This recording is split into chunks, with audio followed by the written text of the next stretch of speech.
Hero அந்த பொண்ணு இருக்க கிராமத்துக்கு போஸ்ட் கொடுக்க வந்திருப்பான். இந்த அட்ரஸ் தெரியுமான்னு கேட்கும் போது அந்த பொண்ணே கூட்டு போறா. அந்த இடத்துக்கு போனா ஒரு பெரியவர் மணி ஆர்டர் பத்தி தெரியாம வட்டிக்காரங்கிட்ட சண்டை போட்டுட்டு இருப்பாரு. இவனும் அந்த மணி ஆர்டர் அந்த வட்டிக்காரங்கிட்ட கொடுத்த உடனே இந்த பொண்ணுக்கு ஹீரோ மேல ஒரு கிரஷ் வருது.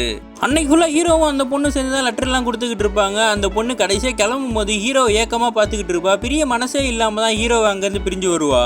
வேலை முடிஞ்சு ஹீரோ சைக்கிள்ல வந்துட்டு இருக்கும் போது அவன் அசிஸ்டன்ட் மாதிரியே இன்னொரு ஆளை பாக்குறான். இதை நைட்டு ஊர்க்காரங்க கிட்ட எல்லாம் கேட்கும் போது அந்த மாதிரிலாம் யாரும் அவனுக்கு தம்பிலாம் கிடையாதுன்னு சொல்லிடுறாங்க. இன்னொரு விஷயமும் அவனுக்கு அப்பதான் தெரிய வருது. ஹீரோ சின்ன வயசுல அவங்க அப்பா அம்மா கூட இந்த போஸ்ட் ஆபீஸ்ல தான் இருந்திருப்பான். அவனை அவங்க மாமா வீட்டுக்கு அனுப்பிச்சிருப்பாங்க 5 வயசுக்கு அப்புறம். அவங்க அம்மா மாசமா இருந்திருப்பாங்க. அவங்களுக்கு வலி வந்தப்ப அவங்க அப்பா தான் அவங்களை தூக்கிக்கிட்டு காட்டு வழியா ஓடி இருந்திருப்பாரு. அவங்க அம்மாவும் இறந்து போயிருப்பாங்க. இந்த விஷயம் தெரிஞ்ச உடனே ஹீரோ தனியா நின்று அழுதுகிட்டு இருக்கான்.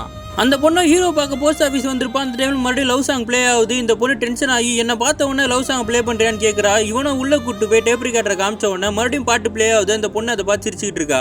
அதுக்கப்புறம் ஹீரோ அசிஸ்டன்ட் கிட்ட உனக்கு தம்பி இருக்கானான்னு கேட்கும் போது இல்லைன்னு சொல்லி அவன் சமாளிச்சுட்டு போயிடறான். அன்னைக்கு நைட்டு வேலைக்காரங்க வேலையெல்லாம் முடிச்சுட்டு கிளம்புனதுக்கு அப்புறம் அங்க ஏதோ ஒரு சத்தம் கேட்குது. என்னன்னு டார்ச் லைட் அடிச்சு பார்த்தா மரத்துக்கிட்ட ஒரு சின்ன பையன் நிக்கிற மாதிரி தெரியுது. அதை பார்த்து இவன் பயந்துடுறான்.